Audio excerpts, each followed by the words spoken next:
CBS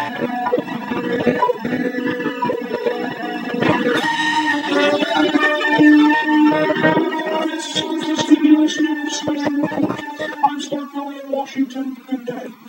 This is a moment Dr. Martin Luther King Jr. could only dream about 50 years ago today, when he stood at the Lincoln Memorial and spoke of the day when his children would be judged not by the color of their skin, but by the content of their character.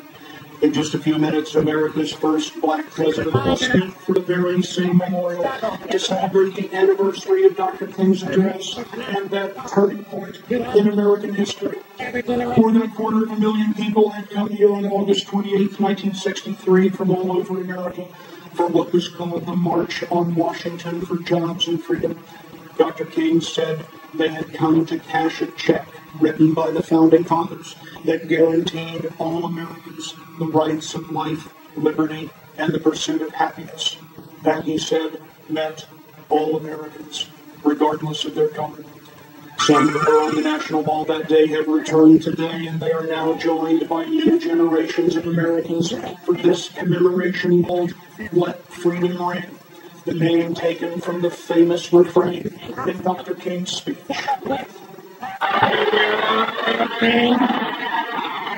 Let it ring in every family, from every state and every city. We will be able to speed up that day when all the folks who have been men and white men, Jews and Gentiles, Protestants and Catholics will be able to join hands and sing in the words of the old Negro spiritual, free at last, free at last, thanks God Almighty. 50 years today. In just a few minutes, the President of the United States will be speaking at the same Lincoln Memorial before a crowd on the National Mall. And our CBS News correspondent, Jeff Begins, is down there right now on a slightly drizzly afternoon in Washington. Jeff. Scott, in a lot of ways, it's a deeply personal journey for many of the people who've come here. As you noted, they've lined the National Mall along the barricades, next to the reflecting field, listening in to many of the speakers that people here in attendance have come from across the country. There are teenagers here, and again, people who were here 50 years ago in a much different world, a world where peaceful protests were met by fire hoses and menacing dogs. They came here 50 years ago. They heard Dr. King's I Have a Dream speech. He's rallying behind him now. They wait for the first black president of the United States to deliver his speech here behind him on the steps of the Lincoln Memorial. 50 years to the day that Dr. King spoke here. Scott. Jeff, thank you very much. Major Garrett is at the White House for us today. He has been getting some advanced word on what the president is expected to say. Major. Good afternoon, Scott. The president's been working on this speech for the better part of 6 weeks, but he put the final touches on it just a couple of hours ago. The White House tells us the president intends to honor Dr. King by trying not to compete with his soaring rhetoric of 50 years ago. In that sense, Scott, this will not be a civil rights speech, but a speech about economic justice. But unlike Dr. King's crusade, it won't be rooted in economic justice for impoverished Americans of all races, but a more broadly defined speech for economic justice for the middle class. In that sense, it will reinforce a rhetorical campaign the president's been on for the as Congress prepares to return to Washington in about a week, as the president's been trying to tell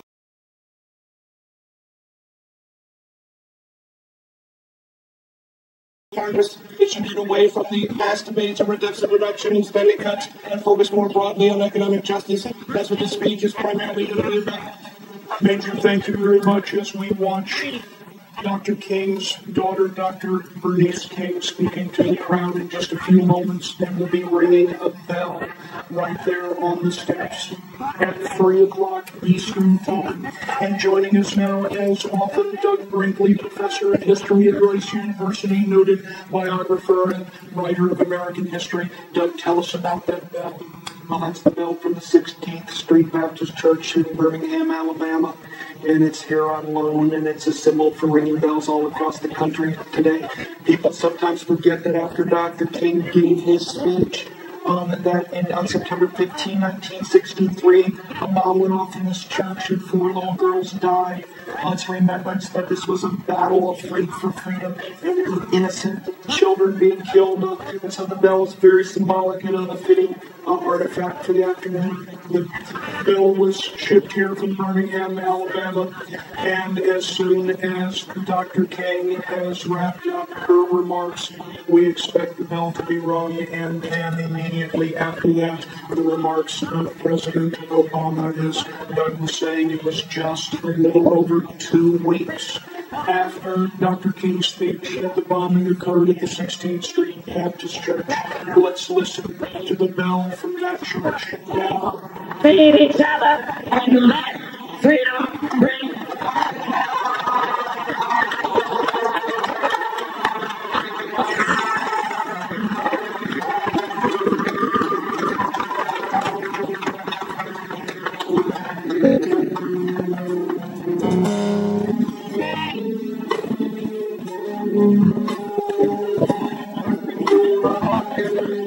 In 1963, the 16th Street Baptist Church was bombed. The bell was saved. And thanks to the church and William Bell, the mayor of Birmingham, that bell is here to help celebrate Dr. King's legacy in this day. Let freedom ring.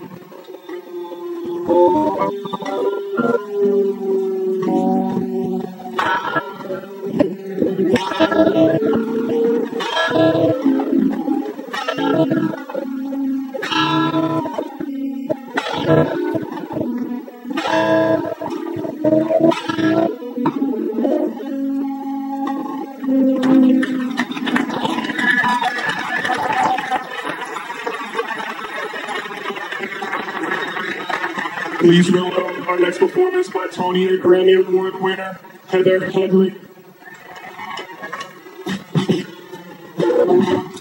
Heather Headley, the noted actress, singer, and songwriter, will have a short performance now before the president speaks. And as we watch this, Doug Brinkley, what are some of the things that you think about as you look at this day and this celebration from the perspective of the historian? 50 years ago today, Martin Luther King gave the greatest oratorical speech, in American history. Nothing compares to it. And we have it on film, and we have it on tape, and school children all over the country know it. And that speech led the way for the Voting Rights Act, 1965, the Civil Rights Act of 64, affirmative action. And it really gave us Barack Obama as President of the United States. After that speech, Dr. King ended up winning the Nobel Peace Prize in 1964. And of course, President Barack Obama was also one as Jimmy Carter, who was speaking today. There were many things, of course, that influenced the civil rights movement, but as you say, after this speech, nothing was ever the same again. It was the Voting Rights Act of 1964, the Civil Rights Act of 1964, I should say, and then the Voting Rights Act of 1965. Nothing that was ever the same again. When the president was asked about his remarks today, he said, the first thing I want you to know is that my speech won't be as good. The president said that Dr. King's speech is in his estimation, one of the 5 best speeches of all time. But you think it's the best speech of American history? I think it's the best because we have a recording of it, something that happened in the 19th century we can't listen to. And it continues to inspire. The genius of Dr. King is that the speech is alive. It's filled with hope and aspirations. And so you're going to be able to have President Obama today talk about all the great progress of the past 50 years in America that allows him to be president, but how much hard work we have to come, and it'll end up being a speech about economic justice, not just freedom. We were looking, of course, at the black and white pictures of the day. In 1963, there were about 250,000 people, it is estimated, on the National Mall on that day. Certainly today there are fewer people at this event, but a very large crowd nonetheless here to listen to the president, who will be speaking in just another moment. The official title of the event in 1963 was the March on Washington for Jobs and Freedom. Jobs. was the number one thing on that list, and the president today is expected to talk about the fact that a great deal of progress has been made in terms of the rights of all Americans and the legal rights of all Americans, but that in terms of the economy and jobs, not enough progress has been made. It's an interesting fact. About 3 times more African Americans live below the poverty level than white Americans, and that was an insane proportion in 1963. Fewer Americans live in poverty overall, but by comparison, African Americans and white Americans, the proportions have not changed since 1963, and I believe that's what you're going to hear the president speaking about just now. Ladies and gentlemen, the President of the United States, Barack Obama.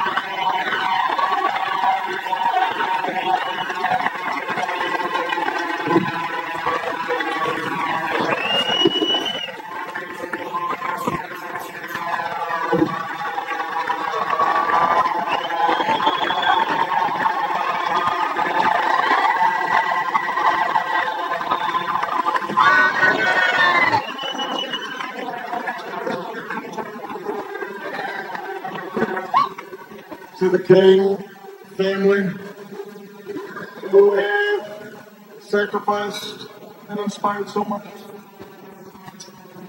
To President Clinton, President Carter, Vice President Biden, Jill, fellow Americans. 5 decades ago today, Americans came to this honored place to lay claim to a promise made at our founding. We all these truths to be self-evident. And all men were created equal. They are endowed by their Creator with certain unalienable rights. Among these are life, liberty, the pursuit of happiness. In 1963, almost 200 years after those words were set to paper, a full century after a great war was fought and emancipation proclaimed, that promise,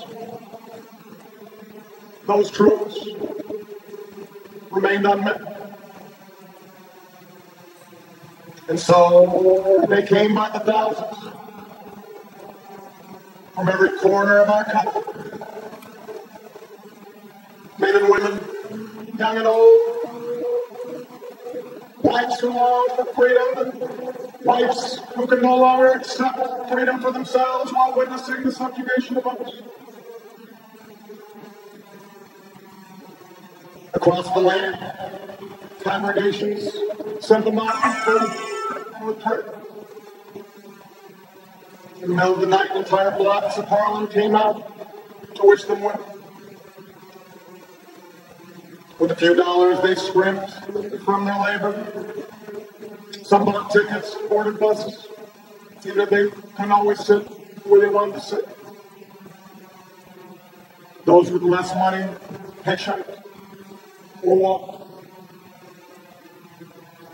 There were seamstresses and steel workers, students and teachers, maids and home improvers.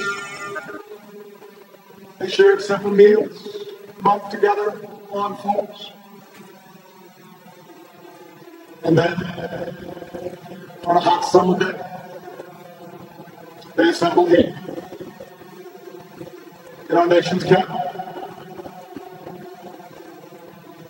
under the shadow of the great emancipator, to offer testimony of injustice, to petition their government for redress, and to awaken America's long slumbering conscience. We rightly and best remember Dr. King's soaring oratory that day. How he gave mighty voice to the quiet hopes of millions. How he offered a salvation path for oppressed and oppressors alike. His words belong to ages, possessing the power and prophecy unmatched in our time. But we would do well to recall that day itself also belonged to those ordinary people whose names never appeared in the history books, never got on TV. Many had gone to segregated schools and segregated lunch counters. They lived in towns where they couldn't vote, in cities where their votes didn't matter. There were couples in love who couldn't marry. Soldiers who fought for freedom abroad that they found denied to them at home. They had seen loved ones beaten, children fire-hosed. They had every reason to lash out in anger or resign themselves to a bitter fate. And yet, they chose a different path. In the face of hatred, they prayed for their tormentors. In the face of violence, they stood up. They sat in with the moral force of nonviolence. Willingly, they went to jail to protest unjust laws. Their cells swelling with the sound of freedom songs. A lifetime of indignities had taught them that no man can take away the dignity and grace that God grants us. They've learned through hard experience, like Frederick Douglass once taught, if freedom is not given, it must be won through struggle and discipline, persistence and faith.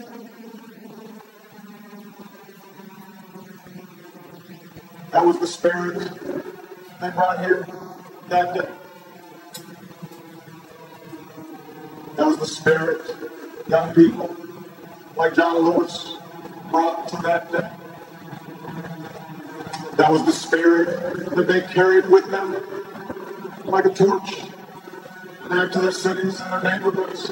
That steady flame of conscience and courage that would sustain them through the campaigns to come.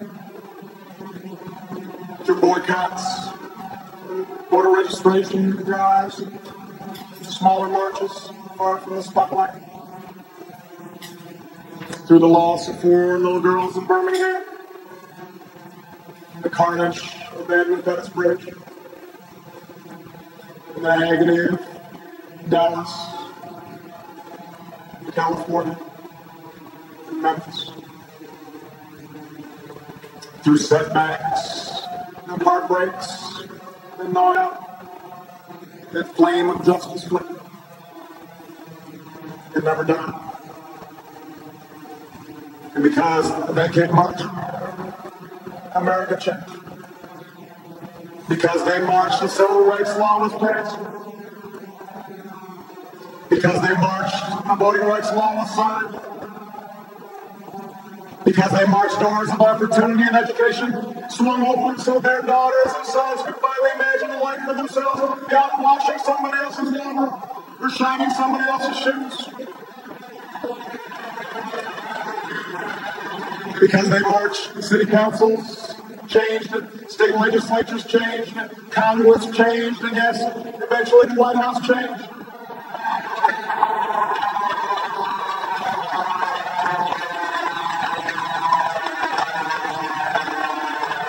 Because they marched, America became more free and more fair, not just for African Americans, but for women and Latinos, Asians and Native Americans, for Catholics, Jews, and Muslims, for gays, for Americans with disabilities. America changed for you and for me, and the entire world drew strength from that example. Or the young people who watched from the other side of an iron curtain that would eventually tear down that wall. Or the young people inside South Africa would eventually end the scourge of apartheid.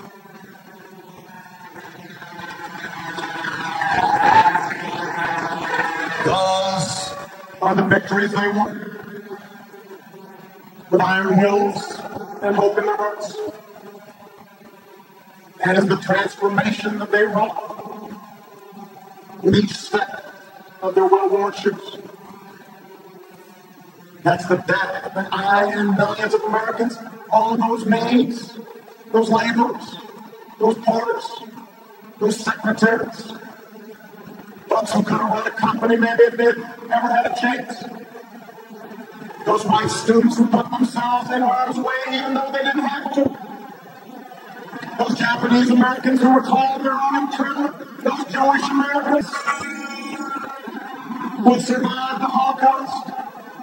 People who could have given up and given in, but kept on keeping on, knowing that people may endure for a night, but joy cometh in the morning.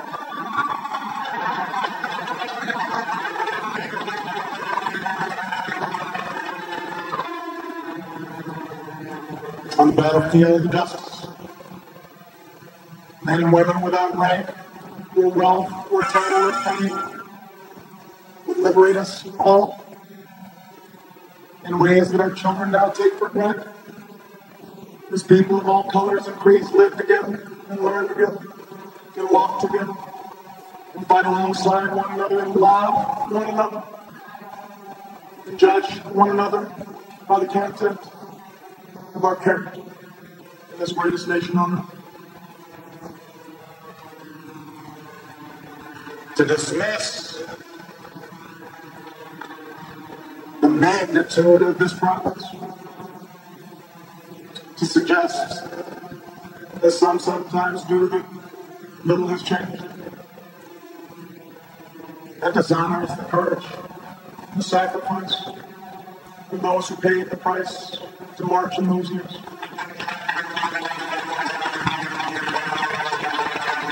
Medgar Evers, James Chaney, Andrew Goodman, Michael Schwerner, Martin Luther King Jr., they did not die in vain.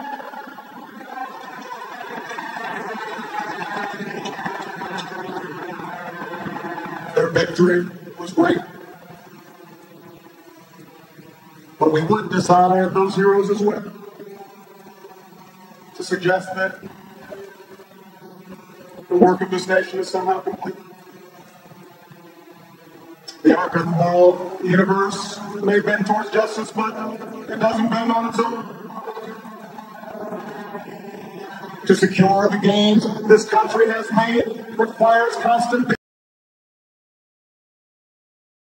vigilance, not complacent, but by challenging those who erect new barriers to the vote, for ensuring that the scales of justice work equally for all in the criminal justice system is not simply a pipeline from underfunded schools to overcrowded jails. It requires vigilance.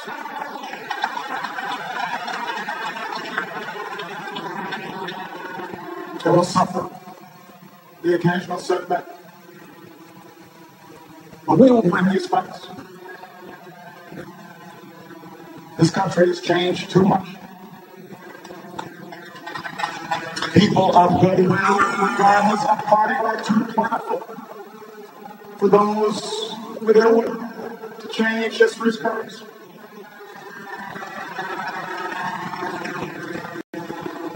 In ways though rights, the eradication of legalized discrimination, the very significance of these victories may have obscured a second goal of the march. For the men and women who gathered 50 years ago were not there in search of some abstract idea. They were there seeking jobs as well as justice. Not just the absence of oppression, but the presence of economic opportunity.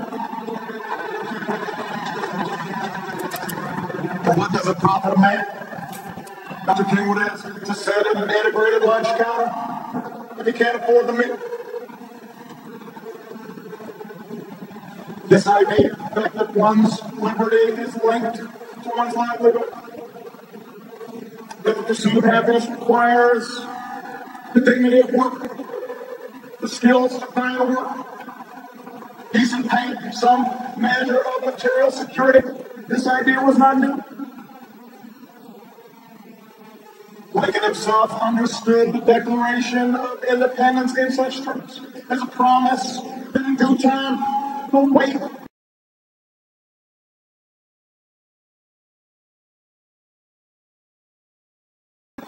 should be lifted from the shoulders of all men, and that all should have an equal chance. Dr. King explained that the goals of African Americans were identical to working people of all races. Decent wages, fair working conditions, livable housing, old age security, health and welfare measures, conditions in which families can grow, have education for their children, and respect in the community. What King was describing as being the dream of every American. It's what's moored for centuries, new arrivals to our shores. And it's along this second dimension of economic opportunity, the chance through honest toil to advance one station in life, with the goals 50 years ago fallen most short. Yes, there have been examples of success within Black America that would have been unimaginable a half-century ago. This has already been noted. Black unemployment has remained almost twice as high as white employment. Latino unemployment close by. The gap in wealth between races has not lessened. It's grown. As President Clinton indicated, the position of all working Americans, regardless of color, has eroded, making the dream Dr. King described even more elusive. For over a decade, working Americans of all races have seen their wages and income stagnate, even as corporate profits soar, even as the pay of a portion of few explodes. Inequality has steadily risen over the decades. Upward mobility has become harder. In too many communities across this country, in cities and suburbs and rural hamlets, the shadow of poverty casts a pall over our youth, their lives, a fortress of substandard schools and diminished prospects, inadequate health care, and perennial violence. And so, as we mark this anniversary, we must remind ourselves that the measure of progress for those who marched 50 years ago was not merely how many blacks could join the ranks of millionaires. It was whether this country would admit all people who were willing to work hard, regardless of race, into the ranks of the middle class life.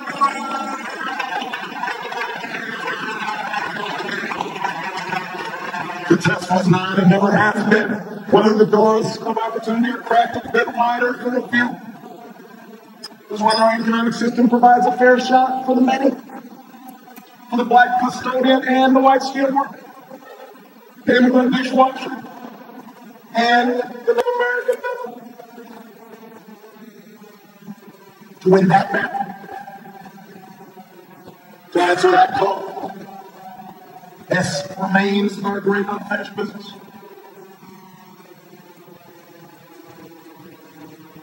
We shouldn't fool ourselves. The task will not be easy. Since 1963, the economy's changed. The twin forces of technology and global competition have subtracted those jobs that once provided a foothold into the middle class, reduced the bargaining power of American workers. And the politics has suffered. Entrenched interests, those who benefit from an unjust status quo, resisted any government efforts to give working families a fair deal, partially an army of lobbyists and opinion makers, targeted minimum wage increases or stronger labor laws or taxes on the wealthy who can afford it just to fund a crumbling school, and all these things violated sound economic principles. We'd be told that growing inequality was a price for a growing economy, a measure of free market. The greed was good, and compassion and effective. And those without jobs or health care had only themselves to blame. And then there were those elected officials who found it useful to practice the old politics of division, doing their best to convince middle-class Americans of a great untruth, that government was somehow itself to blame for their growing economic insecurity. The distant bureaucrats were taking their hard-earned dollars to benefit the welfare cheat or the illegal immigrant.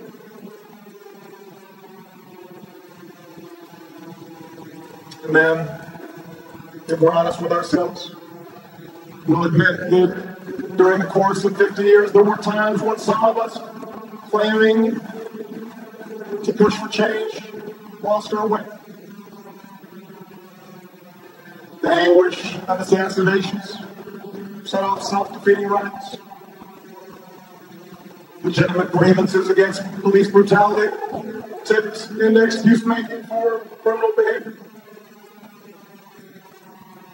Racial politics could cut both ways, as the transformative message of unity and brotherhood was drowned out by the language of recrimination. And what had once been a call for equality of opportunity, the chance for all Americans to work hard and get ahead, was too often framed as a mere desire for government support, as if we had no agency in our own liberation, as if poverty was an excuse for not raising your child. Bigotry of others was reason to give up on yourself. All of that history is how progress started. That's how hope was diverted. That's how our country remained divided.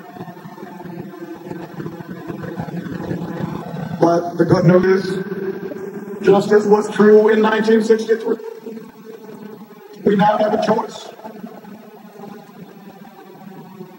We can continue down our current path in which the gears of this great democracy grind to a halt, and our children accept the life and lower expectations, where politics is a zero-sum game, where few do very well while struggling families of every race fight over a shrinking economic pie. That's one path. Or we can have the courage to change. The March on Washington teaches us that we are not trapped by the mistakes of history, that we are masters of our fate. But it also teaches us that the promise of this nation will only be kept when we work together. We'll have to reignite the embers of empathy and fellow feeling, the coalition of conscience that found expression in this place 50 years ago. And I believe that spirit is there, that truth force inside each of us. I see it when a white mother recognizes her own daughter in the face of a poor black child. I see it when the black youth thinks of his own grandfather in the dignified steps of an elderly white man. It's there when the native born recognizing that striving spirit of New England, when the interracial couple connects the pain of a gay couple who were discriminated against and understands it as their own. That's where courage comes from. When we turn not from each other or on each other, but towards one another, and we find that we do not walk alone. That's where courage comes from.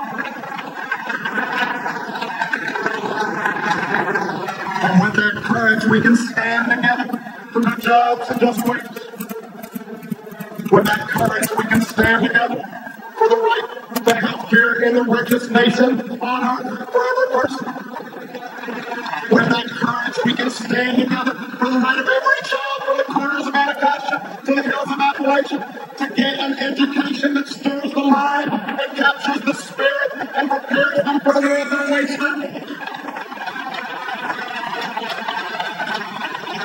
With that courage, we can feed the hungry and house the homeless and transform bleak wastelands of poverty into fields of commerce and promise. America, I know the road will be long, but I know we can get there.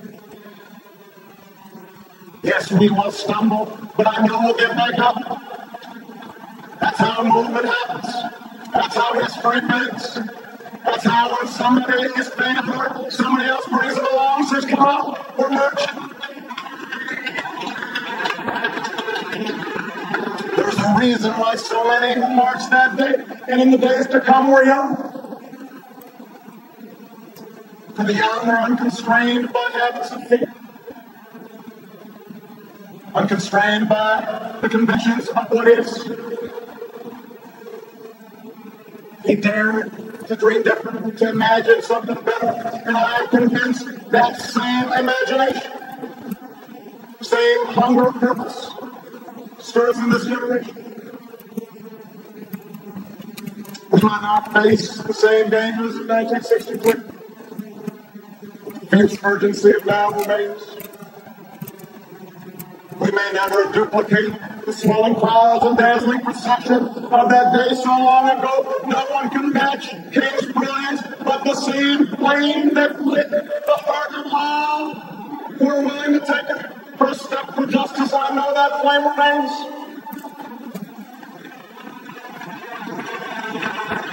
That tireless teacher who gets to class early and stays late and dips into her own pockets to buy supplies because she believes that every child is her charge. She's marching. That successful businessman who doesn't have to but pays his workers a fair wage and then offers a shot to a man, maybe an ex-con who's down on the top. He's marching. The father who realizes the most important job he'll ever have is raising his boy right, even if he didn't have a father, especially if he didn't have a father at home. He's more willing to help their fellow warriors stand again and walk again and run again, but to keep serving their country when they come home, they are marching. Everyone who realizes what those glorious patriots knew on that day. The change does not come from Washington, but to Washington. The change has always been built on our willingness, we, the people, to take on the mantle of citizenship. You are marching. And that's the lesson of our past. That's the promise of tomorrow. That in the face of impossible odds, people who love their country can change it.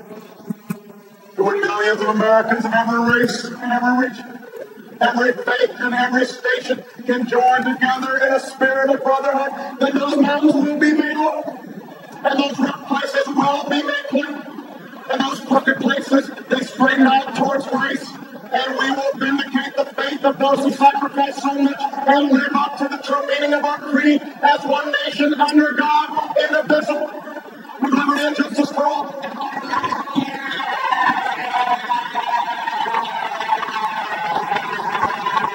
On the battlefield of justice, they liberated us all. President Barack Obama's tribute to those, as he put it, who paid the price in the civil rights movement. His speech bringing that movement up to our present day. On this, the 50th anniversary of Martin Luther King's I Have a Dream speech and the March on Washington, the president speaking before quite a sizable crowd. And if you look at the pictures from today and the pictures from 1963, crowds, at least to this reporter's eye, appear somewhat similar in their size. Done briefly, noted American historian, professor of history at Rice University. As we embark on the next 50 years, what will this day mean to us? Well, I think it's one of the great speeches that Barack Obama's ever delivered. It had a theme of the coalition of the conscience. He put about moral and economic justice. So in President Obama's history, it's a seminal moment. But I think most importantly, it's saying the struggle continues and that we have to fight against, as the president said, the greed mongers. It gets back to that 9901 notion that he ran on in his campaign that we've got to pull together, and he started talking about everyday people that make a difference by lending a helping hand. Very beautifully written. The president and the first lady are great members of the King family, many of whom spoke before the president this afternoon. The bell was rung at 3 o'clock today to commemorate the "Let Freedom Ring" refrain of Dr. King's speech. The bell, fire square, is from the 16th Street Baptist Church in Birmingham, Alabama, which was bombed by the Ku Klux Klan about 2 weeks after Dr. King's speech. The bell making a triumphant return, a symbol of the triumph over racism. There will be a great deal more about this historic day in Washington on your local news on this CBS station and online, as always, of course, at CBSNews.com. We'll have complete coverage tonight on the CBS Evening News, including coverage of the latest on Syria and what appears to be an imminent attack by the United States on the Syrian forces there. Until then, I'm Scott Pelley, CBS News in Washington. For the history of today, CBSNews.com. Call 1-800